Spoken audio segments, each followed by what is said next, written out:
거룩하신 하나님 아버지, 이 주일 아침 주님의 은혜로 우리가 예배의 자리로 나올 수 있게 하심을 감사드립니다. 주님께서 우리를 창조하시고 부르시소 당신의 거룩한 자녀 삼아주심에 감격하며 오직 주님만 높이고 찬양합니다. 지난 한 주간 우리의 삶을 돌아봅니다. 주님의 뜻에 온전히 순종하지 못하고 세상의 유혹과 욕심에 흔들렸던 저희의 연약함을 용서하여 주옵소서. 예수 그리스도의 보혈로 우리의 죄악을 깨끗이 씻으시고 우리의 마음을 새롭게 하사 정결하고 바른 믿음으로 주님 앞에 설 수 있도록 인도하여 주옵소서. 하나님 아버지, 은혜 가운데 12월을 지나며 대림절의 의미를 되새깁니다. 구원자 예수님을 이 땅에 보내셔서 우리에게 영원한 소망을 주신 것을 감사합니다. 우리가 이 땅에서 성탄의 기쁨과 소망을 전하며 주님의 빛과 사랑을 나타내는 성도가 되게 하옵소서. 특별히 우리 교회가 준비하고 있는 12월 22일 한분 초청 주일을 위해 기도합니다. 아직 주님을 알지 못하는 이웃들이, 가족들이, 친지들이, 친구들이 초청을 받아 이곳에 와서 복음을 듣게 하시고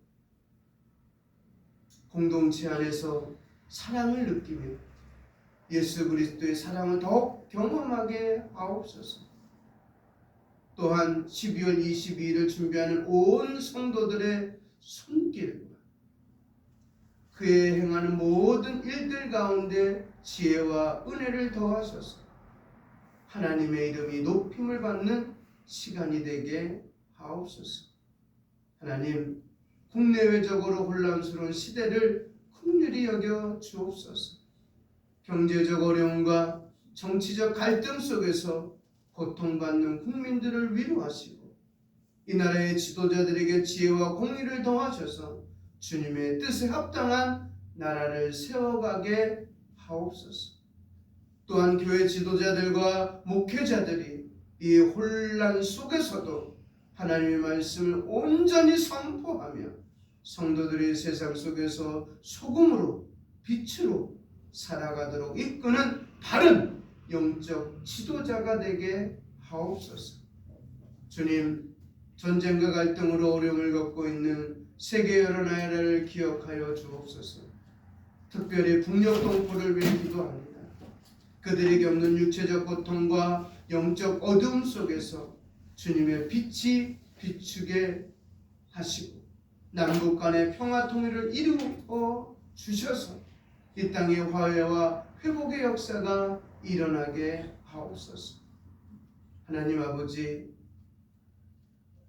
우리 영파교회가 2025년을 향해 나가는 표어인 기본으로 바르게 살아가는 성도가 되어라는 의미를 되새기게 하옵소서. 말씀과 기도로 믿음의 기본을 다지고 하나님의 뜻을 따라 바르고 정직한 삶을 살아감으로 주님께 영광 돌리는 교회와 성도가 되게 하옵소서. 음파교가 주님께서 맡기신 사명을 온전히 감당하며 지역과 세상을 변화시키는 통로가 되게 복 주시옵소서. 오늘 말씀을 성령의 은혜를 더하여 주시고 선포되는 말씀이 저와 성도들의 영혼을 깨우고 변화시키는 생명의 말씀 되게 하옵소서. 또한 예배 가운데 함께 하시는 성도들에게 기도의 응답과 삶의 지표로 은혜를 베푸셔서 저마다 삶의 자리에서 믿음으로 살아가게 하시고 주님께 더 가까이 나아가게 하옵소서. 주님, 우리 모두의 찬양과 기도를 받아 주옵소서. 우리 예배가 주님께 영광 돌리는 기쁨의 제사가 되게 하시고 주님의 뜻을 이루어가는 은혜의 시간 되게 하옵소서. 이 모든 말씀을 우리를 구원하신 예수 그리스도의 이름으로 기도합니다. 아멘. 항변하여 이르되 주여 그리 마옵소서. 이 일이 결코 주께 미치지 아니하리. 예수께서 돌이키시며 베드로에게 이르시되 사탄아 내 뒤로 물러가라. 너는 나를 넘어지게 하는 자라. 네가 하나님의 일을 생각하지 아니하고 도리어 사람의 일을 생각하는도다 하시고. 아멘.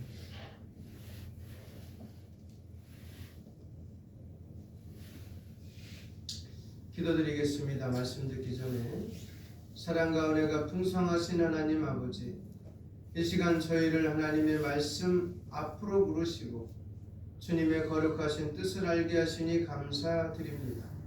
주님, 이제 당신의 생명의 말씀이 선포될 때 성령님께서 이 자리에 충만히 임하셔서 우리의 마음을 여시고 귀를 열어 주시옵소서. 사람의 생각이나 지식이 아닌 오직 하나님께서 주시는 진리가 우리의 심령을 변화시키시고 우리 삶의 등불이 되게 하옵소서. 말씀을 전하는 부족한 저에게 저를 사용하시어 사람의 말이 아니라 하나님의 말씀이 온전히 증거되게 하시고 듣는 우리 모두가 그 말씀 속에서 주님과 주님의 뜻과 사랑을 깨닫고 순종할 수 있는 믿음을 허락하여 주옵소서. 주님의 말씀 앞에 겸손히 엎드리오니 이 시간 우리의 심령이 주님의 음성을 듣고 새롭게 되는 거룩한 은혜의 시간이 되게 하여 주옵소서. 감사드리며 예수님의 이름으로 기도합니다. 아멘.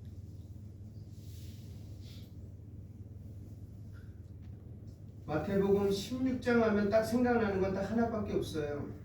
베드로의 신앙 고백밖에 없어요. 16장 전체가 안 보여요. 그냥 16장 하면 뭐예요? 베드로의 신앙 고백. 주는 그리스도시요 살아계신 하나님의 아들이십니다 라는 그것밖에 눈에 안 들어와요. 그렇죠? 근데 우리가 알아야 될 것은 그 고백하는 거 맞아요. 그죠? 근데 고백 후가 문제예요. 고백 후 예수님이 뭐라고 말씀하셨어요? 네? 오늘 본문에 나와요. 같이 뭐라고 되냐면 내가 하나님의 일이 아닌 사람의 일을 생각한다라고 책망하십니다. 그렇죠? 책망하세요. 맞아요. 마태복음 16장에서는 예수님은 베드로의 고백 이후 베드로가 예수님의 고난과 죽음을 예고하시는 말씀을 듣고 반발했을 때 베드로를 책망하세요.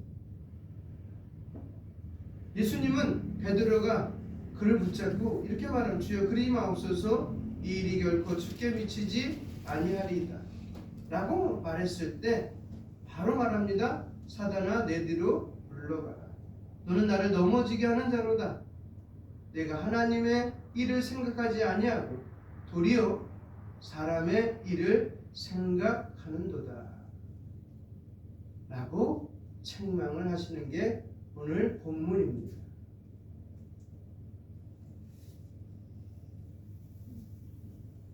이 책망은 베드로가 인간적인 관점에서만 생각하고 하나님의 구속 계획을 이해하지 못했기 때문입니다.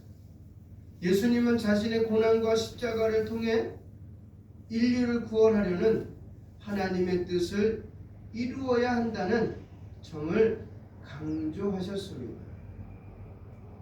베드로의 반응은 인간적인 사랑에서 나온 것이었지만 결과적으로는 하나님의 계획에 반대되는 태도였기에 예수님이 엄중히 책망하신 거예요. 이를 통해 우리는 하나님의 뜻을 이해하고 순종하는 것이 얼마나 중요한지를 배울 수 있습니다. 우리 더 구체적으로 생각해 보도록 하겠습니다. 여러분, 베드로가 예수님의 죽음에 대한 죽음에 대한 생각을 어떻게 이해해야 되는가? 우리는 거기부터 초점을 맞춰줘야 왜 이런 대답이 나왔는지를 알 수가 있어요. 그렇죠? 무조건 그 입에서 나올 수 없잖아요. 그렇죠? 자기가 베드로가 여태까지 갖고 있던 사상이나 가치관이나 생활이나 그 다음에 여태까지 부모를 통해서나 주변을 통해서나 랍비를 통해서나 문화를 통해서 들어왔던 것이 있는데 그렇죠? 그럼 모든 것을 종합해서 말해요. 베드로가 예수님의 죽음에 대해 생각한 것을 이해하려면 당시 베드로의 신앙적 배경, 메시아관 그리고 인간적인 관점을 살펴보아야 합니다. 그는 예수님을 그리스도로 고백할 정도로 믿음과 열정이 있었지만 하나님의 구원 계획을 온전히 이해하지 못한 상태에서 인간적인 관점으로 예수님의 죽음을 받아들이려고 했다는 것입니다. 그런데 첫 번째가 뭐냐면 베드로의 메시아관이 잘못됐다는 거예요. 세속적 기대와 왜곡된 이해를 가지고 왜곡된 메시아관을 가지고 지금까지 고백 전까지 계속 다니고 고백 후에도 이렇게 다녔다는 거예요. 여러분도 한번 점검해 보시기 바랍니다. 베드로를 비롯해 대부분의 유대인들은 메시아를 정치적 해방자, 즉 이스라엘을 로마의 억압에서 구원하고 다윗 왕국을 회복할 왕으로 기대했다는 거예요. 그래서 베드로는 예수님을 그리스도이시며 살아계신 하나님의 아들이라고 고백했지만 이 고백의 의미가 여전히 세속적 기대와 연결되어 있다는 거예요. 우리가 알고 있처럼 신앙의 고백이 아니라 뭐예요? 세속적 고백에서 나왔다는 거예요. 당신이 이렇게 돼야 내가 이 자리에 앉을 수 있습니다 라는, 그리고 이 풍요를 누릴 수 있습니다 라는, 이 억압에서부터 벗어날 수 있습니다 라는, 그리고 여태까지 우리의 고생이 보상받지 않습니까 라는 가치관 속에서 이 고백이 나왔대요.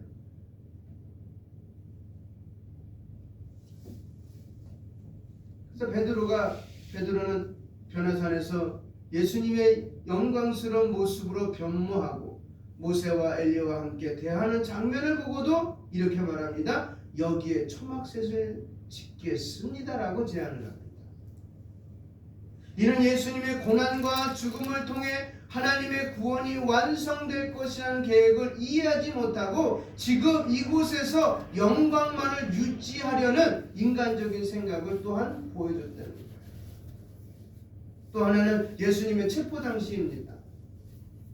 베드로는 칼을 뽑아 대제사장 종의 귀를 베며 예수님을 보호하려 했습니다. 이는 베드로가 여전히 예수님을 세속적 왕으로 이해하고 그의 권위와 생명을 인간적인 방식으로 지키려고 한 행동으로 볼 수 있습니다. 예수님은 베드로에게 이렇게 말합니다. 칼을 집에 꽂으라. 베드로의 잘못된 메시아관을 다시 한번 보고 교정하신 겁니다. 또한 예수님이 부활하신 후 엠마오로 가는 제자들에게 하신 말씀에서 제자들이 메시아가 고난받고 영광에 돌아가야 한다는 성경의 가르침을 이해하지 못했음을 지적합니다. 베드로를 포함한 제자들은 예수님이 죽으시기 전까지 메시아의 사역의 핵심인 고난과 십자가를 이해하지 못했고 세속적 기대에 갇혀 있었다. 따라서 예수님이 십자가를 지고 고난받아 죽으실 것이라는 말씀을 들을 때 청천벽력 같은 소리인 거예요. 베드로는 충격과 거부감을 느꼈습니다. 그에게 메시아가 고난당하고 죽는다는 개념 자체가 받아들일 수 없는 일이었습니다.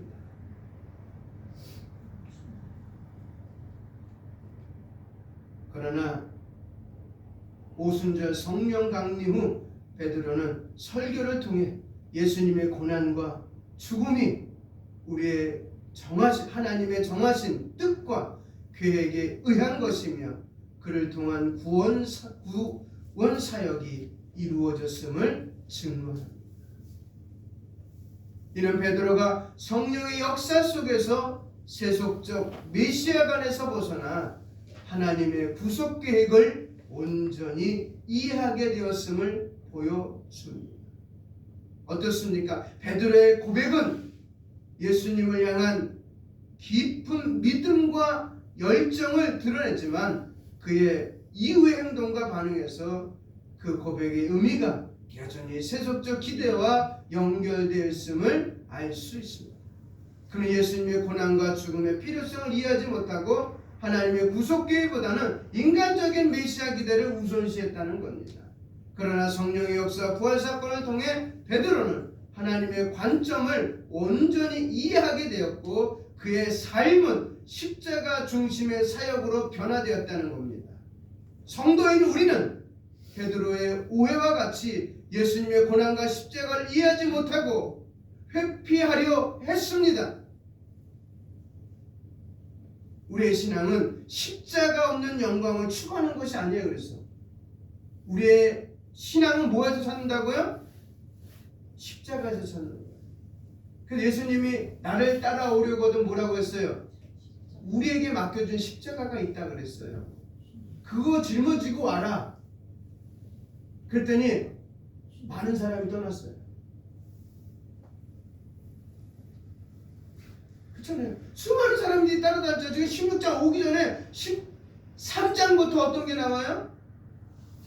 예? 오병이어 기적 나오잖아요. 칠병이어 기적 나오잖아요. 그 수많은 사람 다 어디 갔어요? 다 등 돌렸어요. 다 등 돌렸어요. 교회에서 십자가 중심의 삶을 삽시다 라고 말하니까 성도가 없는 거예요. 우리는 십자가 중심의 삶을 살아야 돼. 한 분이라도. 그러기 따른 우리의 신앙은 십자가 없는 영광을 추구하는 것이 아닙니다. 우리는 반드시 십자가가 있고 면류관이 있는 거예요. 예수님께서 말씀하신 자기를 부인하고 자기 십자가를 지라는 말씀처럼 고난과 희생을 기꺼이 받아들이며 예수님을 따르는 삶을 살아야 되겠습니다. 볼까요? 24절 볼까요?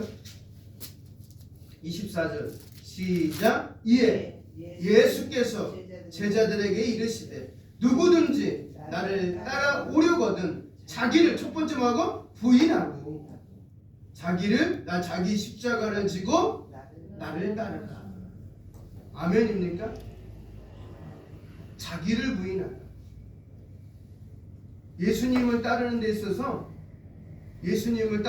자기 부인. 그 다음에 뭐예요? 두 가지잖아요.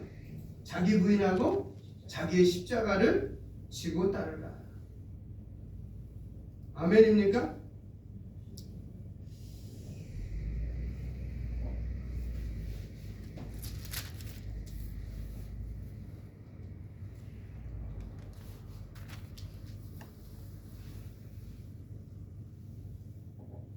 자기 부인은요, 자신의 욕망, 이기심, 그리고 세속적인 가치관을 내려놓는 것을 의미합니다. 이는 단순히 자신을 억제하는 것을 넘어 자신의 삶의 주권을 하나님께 온전히 맡기는 거예요. 온전히 맡기는 거예요. 그래서 세속적 성공을 추구하기보다는 하나님 나라의 의를 우선으로 두는 삶. 이게 자기 부인이에요. 잘 나와 있습니다. 그것이 한번 볼까요? 빌립보서 3장.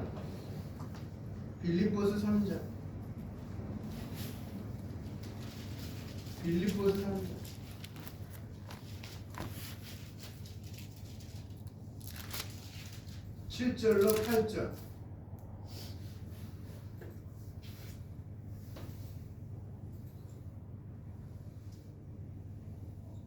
같이 읽겠습니다. 시작. 그러나 무엇이든지 내게 유익한 것을 내가 그리스도를 위하여 다 해로 여길 뿐더러 또한 모든 것을 해로 여기는 내 주 그리스도 예수를 아는 지식이 가장 고상하기 때문이다. 내가 그를 위하여 모든 것을 잃어버리고 그것을 그는 여기는 그리스도를 얻고. 아멘. 사도 바울은요, 자신의 유익이었던 것들 모든 것을 뭐예요? 배설물로 여겼고 예수님을 위해 자기 자신을 철저하게 부인하며 복음에만 목숨을 걸었습니다. 그리고 두 번째 자기 부인은 뭐냐면 자기의 십자가를 지는 거예요. 뭐라고요? 자기의 십자가를 지는 거예요. 자기 십자가를 지는 것은 고난과 희생을 받아들이는 태도를 의미합니다. 십자가는 죽음을 상징하지만 동시에 부활과 영광으로 이어지는 브릿지입니다. 아멘입니까? 다리라는 거예요. 그리고 출발점이고 시작점이라는 거예요. 그래서 믿음 때문에 조롱이나 불이익을 받아도 견디며 복음을 위해 헌신하는 삶이 자기를 부인하는 삶입니다. 우리 사도행전 5장 한번 볼까요? 사도행전 5장 41절 보겠습니다. 5장 41절 시작. 같이 읽겠습니다. 시작. 사도들은 그 이름을 위하여 능력받는 일에 합당한 자로 여기시는 그 기심을 믿고 용서하면서 공의하며 떠나니라. 아멘. 베드로와 다른 사도들은 예수님의 이름을 외워. 누구의 이름이요? 예수님의 이름이에요. 그 이름 안에 뭐가 들어있다고요? 가치관이 들어있고 정체성이 있고 세계관이 들어있는 거예요. 그것에 내가 올인하면서 모든 것을 위하여 뭐예요? 고난받는 것을 뭐로 여겼다? 기쁨으로 여겼다는 거예요. 그것이 우리의 정체성이에요. 내가 그리스도인의 이름을 가지고 있는 정체성이에요. 세 번째 자기 부인은 뭐냐면 예수님을 따르는 거예요. 뭘 한다고요? 예수님을 따르는 거예요. 예수님을 따르는 것은 그분의 말씀과 행실을 본받고 순종하는 것입니다. 이는 단순한 외적 행위가 아니라 내적 변화와 헌신을 포함한다는 거예요. 우리 마태복음 4장 볼까요? 19절로 22절. 19절로 22절.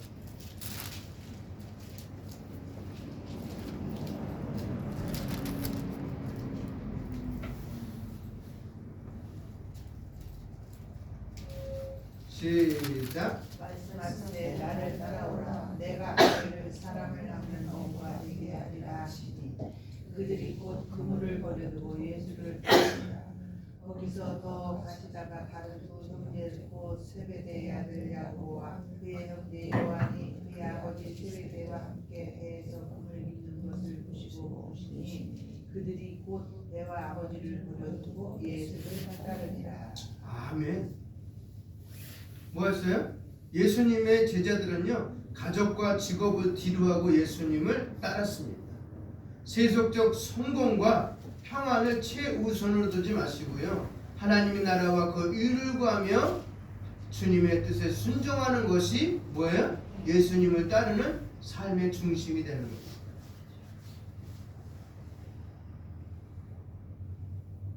그리고 하나님의 관점으로 세상을 바라보는 겁니다. 아멘입니까? 하나님의 누구의 관점으로 해요? 하나님의 관점.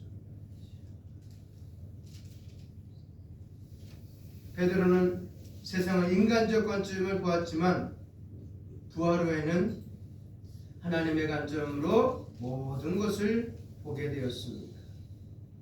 우리도 이제는 세상과 우리의 삶을 하나님의 관점으로 바라보는 훈련이 필요합니다.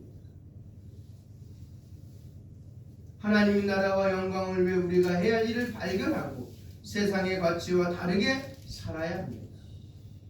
하나님의 뜻과 계획을 우선순위로 두며 우리의 직업, 가정, 교회 생활 모두를 통해 하나님의 영광을 드러내는 삶을 살아야 합니다. 한번 고린도전서 10장 볼까요? 10장 31절. 고린도후서 10장 31절. 고린도전서입니다. 고린도전서 10장 31절입니다.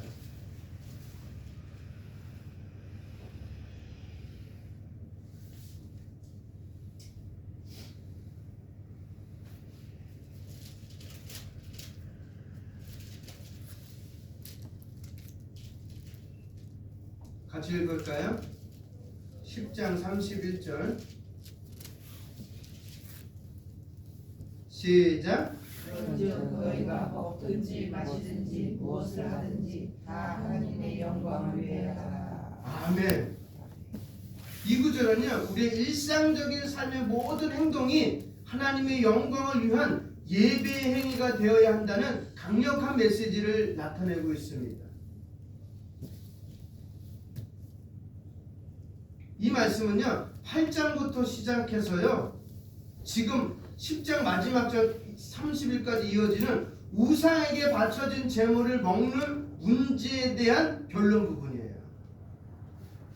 바울은 성도들에게 음식이나 음료의 선택과 같은 일상적인 문제에서조차 하나님의 영광을 우선시해야 된다는 거예요.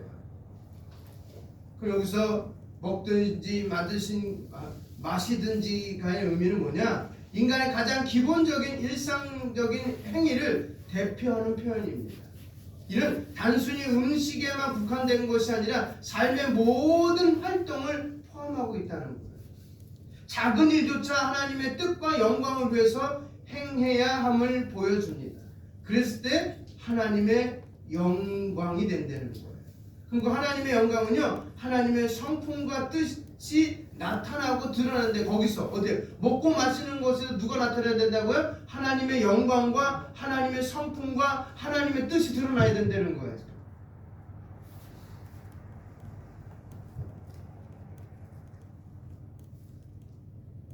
그 드러나는 삶을 통해 하나님만이 오직 높임을 받으시는 겁니다. 할렐루야. 그것이 초대교회의 모습이에요.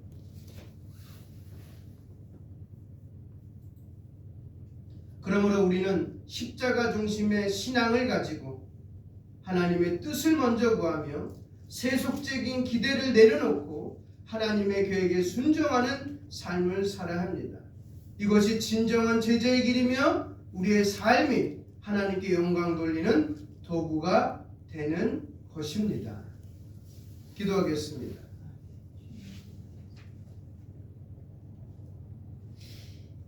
은혜와 진리의 하나님, 오늘 우리에게 하나님의 말씀을 주시니 감사합니다. 그 말씀을 통해 하나님의 뜻과 사랑을 깨닫게 하시니 감사드립니다. 주님, 우리가 들은 말씀을 마음에 깊이 새기게 하시고 그 말씀이 우리의 삶 속에서 열매 맺게 하옵소서. 우리의 믿음이 단순히 듣는 데 머물지 않고 행함으로 나타내는 신실한 삶이 되도록 성령님께서 인도하여 주옵소서. 주님께서 말씀을 통해 우리에게 도전하신 바를 기억하게 하시고 세상 속에서도 하나님 말씀에 순종하며 살아가는 참된 제자가 되게 하여 주옵소서. 특별히 주님께서 우리에게 맡기신 사명을 기억하게 하시고 우리의 모든 삶이 주님의 영광을 드러내는 삶이 되도록 주님께서 함께하여 주옵소서. 이제 이 말씀을 들고 세상으로 나아가며 십자가를 중심으로 살아가는 믿음의 길을 걷게 하옵소서. 감사드리며 우리의 주 되시는 예수 그리스도 이름으로 기도합니다. 아멘. 거룩하시고 사랑이 풍성하신 하나님 아버지, 오늘도 우리를 은혜로 부르시고 예배 자리에 있게 하심을 감사드립니다. 모든 것이 주님께로부터 왔으며 우리의 생명, 우리의 삶, 그리고 모든 소유가 다 주님의 것임을 고백합니다. 이 시간 주님의 크신 사랑과 은혜에 감사하며 우리의 마음과 정성을 담아 귀한 예물을 드립니다. 비록 우리의 드림이 작고 연약하지만 우리의 헌신과 사랑을 기쁘게 받아 주시옵소서. 주님, 이 예물이 주님의 나라를 위해 쓰이게 하시고 복음이 전파되고 주님의 영광이 드러나는 도구가 되게 하여 주옵소서. 또한 연보를 드린 우리 모두의 삶 가운데 주님의 축복과 인도하심이 함께하여 주셔서 우리의 삶이 더 큰 나눔과 섬김의 통로가 되게 하옵소서. 무엇보다 우리의 마음을 온전히 주님께 드리며 우리의 삶 전체가 주님의 영광을 위한 산 제물이 되기를 소망합니다. 이 모든 것을 감사드리며 예수 그리스도의 이름으로 기도합니다. 아멘. 지금은 우리 주 예수 그리스도의 은혜와 아버지 하나님의 사랑과 성령님의 인도하심과 교통하심이 우리 성도들 머리 위에와 그의 가정과 직장과 사업터와 학업 위에 또한 교단과 신학교와 파송된 모든 선교사님들 머리 위에 지금부터 영원토록 함께 있을지어다.